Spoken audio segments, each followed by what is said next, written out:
Welcome to the Garage Ghouls of Gore. I'm Josh. And I'm Carl. And today we're going to be talking about 3 serial killer conspiracies.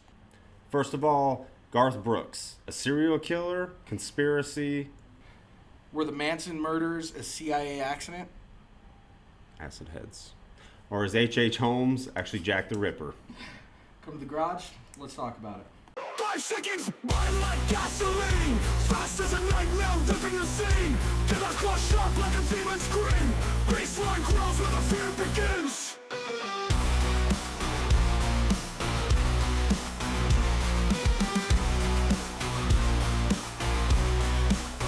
5 seconds, fast as a nightmare, dipping the scene. Gas blood corpse off like a demon scream. Baseline grows where the fear begins. Come to the garage. Meet the ghouls. Enjoy the gore. Enjoy the gore. All right, first we're going to be talking about Charles Manson. And this conspiracy started with a book by Tom O'Neill called Chaos, Charles Manson, the CIA, and the Secret History of the 60s. It's a thick-ass book like this. I've read it. It's very good. It took Tom O'Neill 20 years to write. So it was a passion project, and he actually took his time writing it. First heard about it on the Joe Rogan Experience. Mm-hmm. Tom O'Neill's a guest on there, so if you want a longer, more in-depth version of this, watch that podcast. Don't watch the Netflix episode. No. Because they cut it down to like an hour, and they make him look like he's crazy, and they don't even leave any of the good points in the documentary. Yeah. So basically it goes like this. So the book claims that the original Charles Manson race war motive was a lie to sell books. Mm-hmm. Points at it because they have an author in the courtroom from the get-go of the trial, taking notes. The prosecutor hired him, was planning on writing a book the entire time. They knew it was going to be a big trial from the get-go. It was the biggest trial at the time, and Yeah, it was the most publicized homicide in American history to date. There was actual helicopter view footage of the crime scene while the police are there, which really messed up with evidence, all that. Like, basically, it was very public, which wasn't normal at the time for murders like that. yeah, and sometimes that is good for a case, and sometimes it can be very bad. That one was bad because they messed a lot of stuff up. Yeah, I believe it. Mm-hmm. And the next one probably that, because after that it's the OJ one. That was probably, Is it really public? Yeah. And yeah, nowadays it's pretty common. it's common now. But So as you know, the Manson family murdered famous actress Sharon Tate. And the book claims that Manson was actually connected to Sharon Tate through a CIA operative who introduced Manson to her husband, Roman Polanski. Roman Polanski, who was also a sick pedophile guy. He's a creep. This book actually has like a bunch of like pictures and everything in it, and this was actually kind of verified through the CIA operative's family. That the guy was in the CIA, but he was like for some reason hanging out with like the Manson family on their ranch, and he would also hang out with Roman Polanski. So it was like a whole other way to connect the two cases. Right. And I think that the family actually said that they just suspected that he was in a government agency. And I don't remember exactly why. Yeah, but it was interesting, and they did have the pictures. They did have pictures and kind of evidence pointing towards it in the book. That's one thing about this book is it's like, it's very speculative, but there's a lot of like actual like evidence in it that's like you can't really ignore. Yeah, the family was also paranoid as hell, but not doubting it. Like, And they apparently hung out with the Beach Boys too. Yeah. And I don't see why a CIA guy would be hanging out with a bunch of hippies. Yeah, nut job hippies. Yeah. It was some weird dude and a bunch of runaways. Especially if you could hang out with those people, or you could hang out with a bunch of rich celebrities, and he's hanging out with both of them. Yeah. Introducing Charles Manson to Roman Polanski for whatever reason. It was also the 60s, though.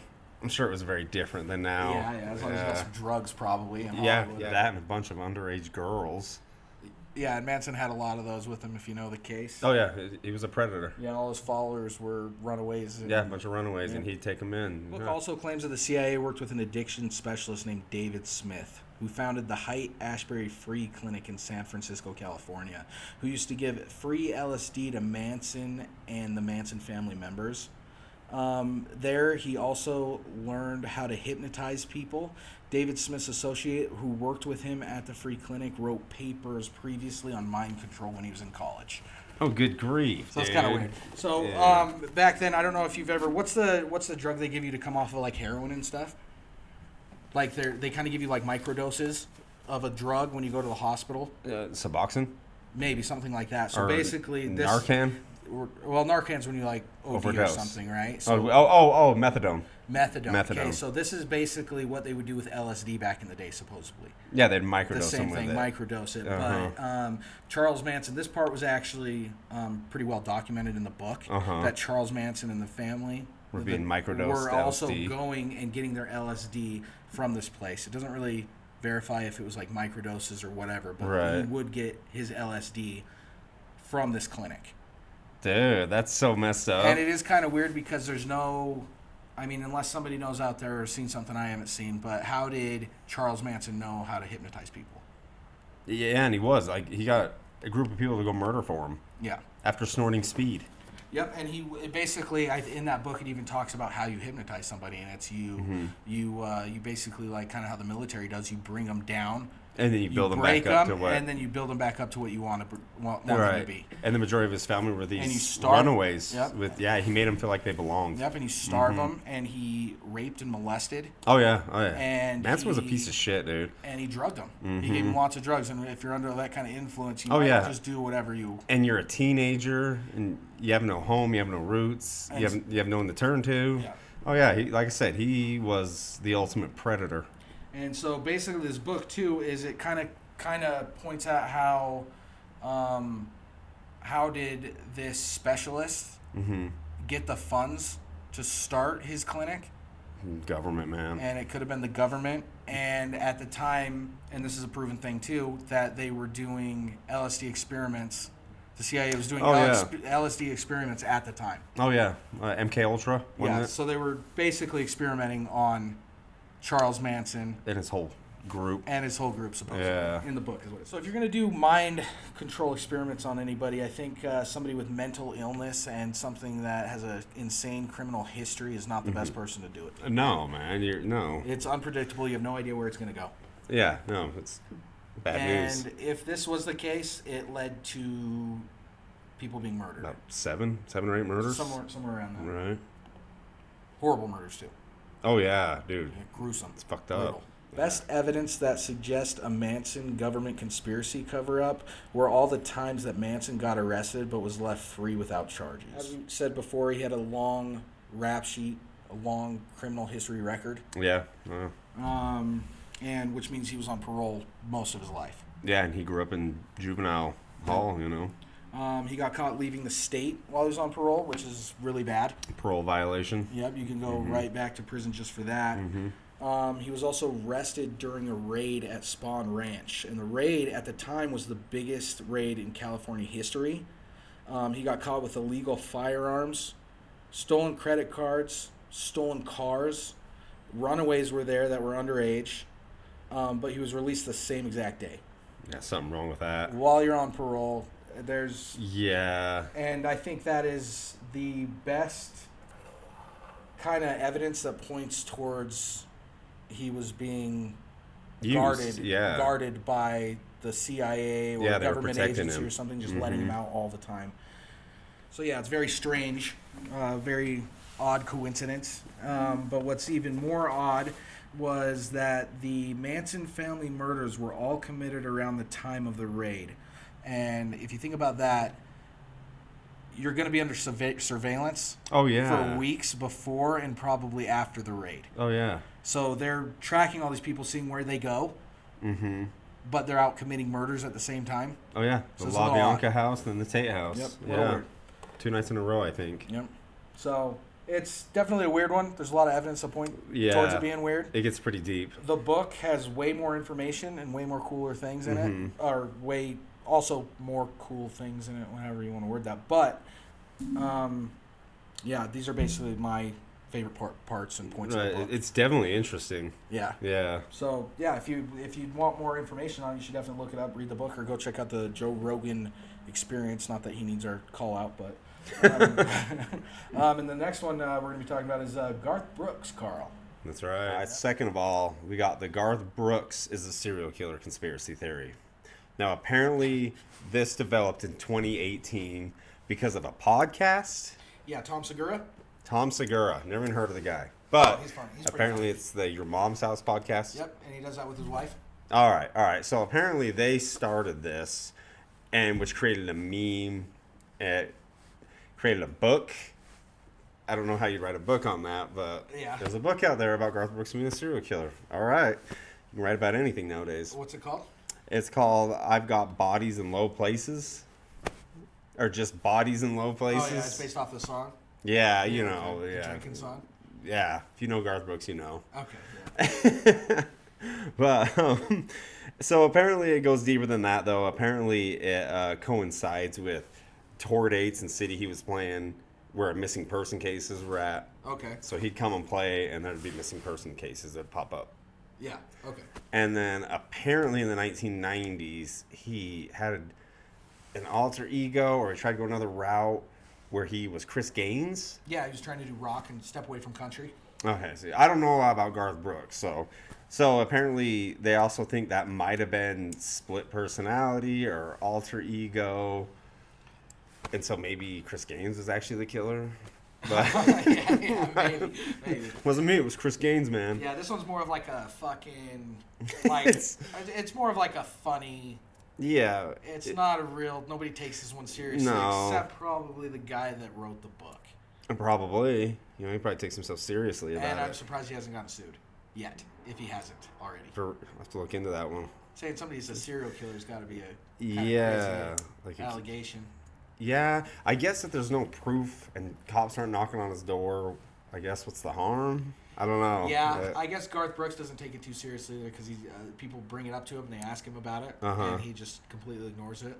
Oh. Apparently, according to Tom Segura, Tom Segura had this accident playing basketball where he tried to do like this simple layup, and he slips and he falls and he I forgot what he broke, but he broke something really bad, and he falls really funny. And it's a pretty funny video, but he got like pretty badly hurt. And so apparently, when you ask Garth Brooks about this, according to Tom Segura, is Garth Brooks will show you that video of Tom Segura falling and getting hurt. And say this is the guy that said that and wrote that. Yeah, basically. Yeah, that's a pretty good defense, man. And Tom Segura, he wasn't obviously trying. If you watch the show and if you've seen the episodes, he wasn't trying to start some like weird conspiracy. He was literally just making a joke that Garth Brooks is creepy. Oh, And because so of he his started- smile. His and smile and like the weird shit he says, and he's not very. Garth Brooks is not good on camera. Apparently, he acts very like probably like we do. Yeah, probably. So we probably look like serial killers, but Yeah. So he basically was just making a joke about it. He says where the bodies is kind of the meme now, but this was a stupid internet conspiracy that nobody believes in. But it's funny because I had heard about it first, and it kind of made me chuckle. Yeah. So I thought, wait, Garth Brooks, the country singer? Yeah. And I was like, he's killing people, huh? Like, all right. If you didn't know about this, check out the podcast and watch it because everything Tom Segura says about it is pretty funny. Yeah, give it a go. I thought it was a funny one. You'll have to check it out because you don't know who he is. No, I mean, I know who Garth Brooks is, but I just don't know a lot about him. Like, Yeah, you don't know Tom Segura though. no. So yeah, you should check his comedy out and everything's pretty funny. No, I'll give him a go. You'll like him. Yeah. And the next one we're going to be talking about is Ooh, H.H. Holmes could be Jack the Ripper. that's right. And this one's also pretty interesting. Oh, yeah, this one's they good. point out some things, but I don't necessarily believe it. Do you? Yes and no. More no. So like we said, this one's very interesting. But before we go into the actual conspiracy part, I have to give you a little bit of a backstory. So, H.H. Holmes was a serial killer in the late 1800s, often described as being the first serial killer. He built a 3-story building known now as the Murder Castle in Chicago.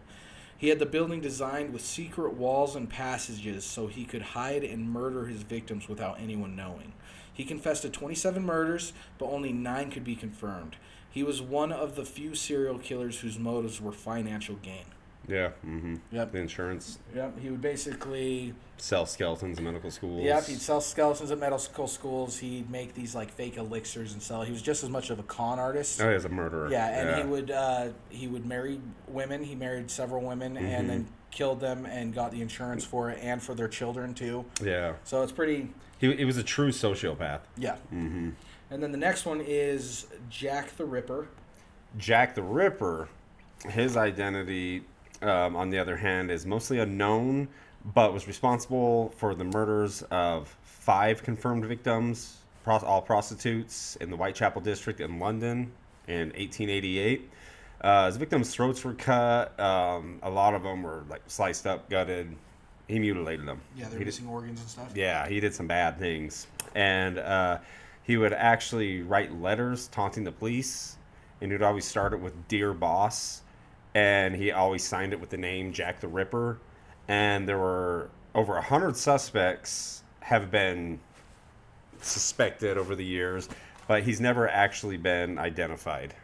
No, still to this day. But we did read something on Horror News back when we did Horror News. That he might be identified. Yeah, he might be identified, and I lean more towards that making sense than actually this, but this is still a cool conspiracy. It's still a cool one. The theory of them being the same person comes mainly from time frames. H.H. Holmes was an active killer in the late 1880s through 1894 was his last victim, while Jack the Ripper's murders occurred in 1888. So, there was a boat log. Right. Okay? And this boat log that was discovered showed the name H.H. Holmes booking a ticket from the UK to America shortly after the Jack the Ripper murders. Right. Okay?